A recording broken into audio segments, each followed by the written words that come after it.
شايف ان في تاثير من وزاره الداخليه او من اتحاد الكوره ان هو يوم كان صعب زي ده كان المفروض ان هو يامن اتحاد الكوره اكثر من وزاره الداخليه ربنا يكون في عونها. اتحاد الكوره المفروض كان نقل كل المستندات لانه كان واضح ان اليوم صعب، بس ما حدش كان يتوقع هذا المشهد المفزع او هذا السلوك المهين للبعض يعني، لكن بالتاكيد في تحصيل.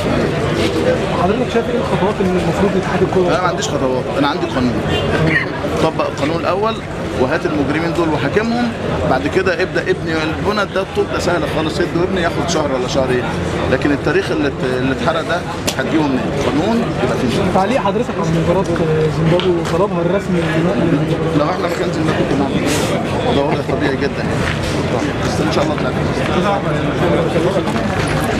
يعني الحقيقه اللي حصل ما يذكروش لا عقل ولا منطق ولا دين ولا عاقل ولا بني ادم، يعني دول شويه سفله ومجرمين ومرتزقه وابيضه وخارجين عن القانون. اللي حصل لابد من تقديم المسؤولين عنه، المحرضين والفاعلين، لان المحرض اكثر من الفاعل. الحقيقه الفاعل ما هو الا يد بتاخد من المحرض. ده لازم يحصل دلوقتي وبسرعه جدا اذا كانوا عايزين يفعلوا القانون، والا هتبقى غابه. لان ده يعني هتلاقي في اللجنه الاولمبيه وهتلاقي في مجلس الوزراء وهتلاقي في دار الاوبرا، هتلاقي في كل مكان.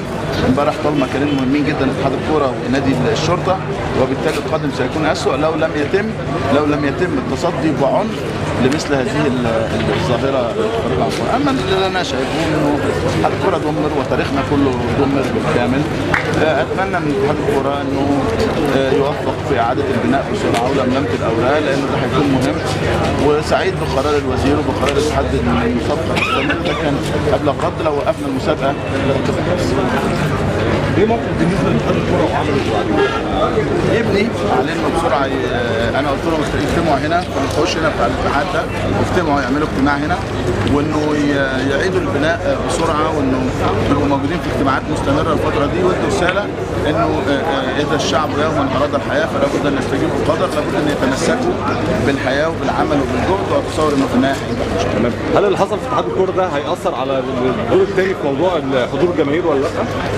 انا ما يهمنيش الجماهير تحضر الدوري، مش فارقه معايا قوي. يهمني المسابقه تستمر ويهمني المسابقه تنجح. حته حضور الجماهير من عدم حضور الجماهير مش مهم قوي، خلي الدنيا تنجح، خلي الدنيا تمشي، وبعد كده الجمهور يبقى يجي السنه الجايه ان شاء الله. شكرا.